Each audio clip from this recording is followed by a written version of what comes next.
Everybody, and welcome back to another great week of Crack Kills football. It's week 8. Let's take a look at the 5 things to watch for as we head into another week of football.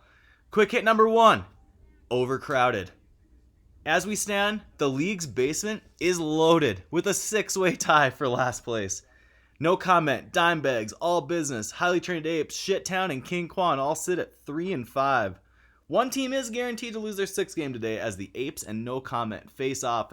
But even with 6 losses, I don't think anybody can be counted out down in that basement. All teams are technically still alive for a playoff chase, and technically just 1 game out of 4th place, and just 2 games out of 3rd. I mean, this is wild. We'll see what happens as these teams race towards the final week of the season. Quick hit number 2, game of the week.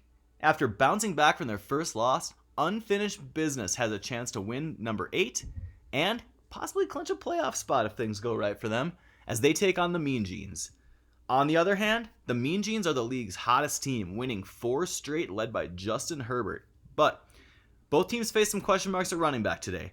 Unfinished Business has leaned on Mike Davis for several weeks, but Davis's role will be diminished this week with Christian McCaffrey returning. So they turn to Derrick Henry. Not a bad second option. Meanwhile, the Genes are in a little bit worse predicament. With Miles Sanders and Myles Gaskin both out, the Genes are rolling with Josh Kelly and someone else. I can't quite remember who it was, but the Genes are looking rough at running back. So we'll see if they can get some production out of the backfield or if they're going to have to be carried by their wide receivers and quarterbacks. Quick hit number 3, rollout.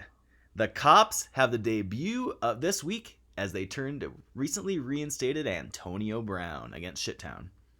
The Cops already got a big game from Aaron Rodgers on Thursday night, but that was outset and countered by Devontae Adams. So, Antonio Brown will need to show up today. He is the team's only wide receiver on the roster this week. We'll see how Antonio Brown does. He looked great in his 1 game last season, so if he can pick up where he left off, the Cops may have found themselves a nice little gem in midseason free agency. And if not, maybe they turn to Dez Bryant next. We'll see. Quick hit number 4. Back at it. The Kings have won 3 in a row, and now they get back their first-round pick in Michael Thomas. Thomas is one of the league's best wideouts, but he's been hindered by injuries and some strange circumstances, including punching a teammate over the last few weeks. If Thomas is himself, which you expect him to be if he's healthy, the Kings may be able to keep rising as they've won 3 straight and find a way to make their ugly early season turn into a nice finish. We'll be watching them. Quick hit number 5, sinking ship. Losers of 3 in a row, the defending champion King Quan are close to must-win territory today, taking on the Flies. Superfly are 1 game ahead and sitting on a slight lead in the game. Quan rolls 3 running backs this week. Flies roll 4 wide receivers. Both lineups have low floors but potentially high ceilings. King Quan is not necessarily out with a loss today, but they are knowing that they're going to start to need to win, and internally, they're circling this one as a must-win on the calendar. We'll see who wins here, because if the Flies win, they're also making a strong statement for the playoffs.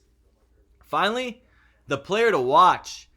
You might think it's Antonio Brown, but we're going to go ancillary to Antonio Brown. Tom Brady. Brady has looked great this year. I mean, I think that not many people would have expected it, but he has looked very good. So we'll see with Antonio Brown in the lineup, Gronk looking like Gronk again, if Tom can widen that touchdown pass lead on Sunday Night Football, and if he looks as good as he looked the rest of the season, or maybe he's starting to get a little tired. We'll see. That's it for Crack Kills Quick Hits this week. First off, I got to give a shout out to my man Alex Trebek. Thanks, buddy. Thanks for many great years. Sad to see you go, but man, you're a legend. And good luck to everybody this week, except the Highly Trained Apes.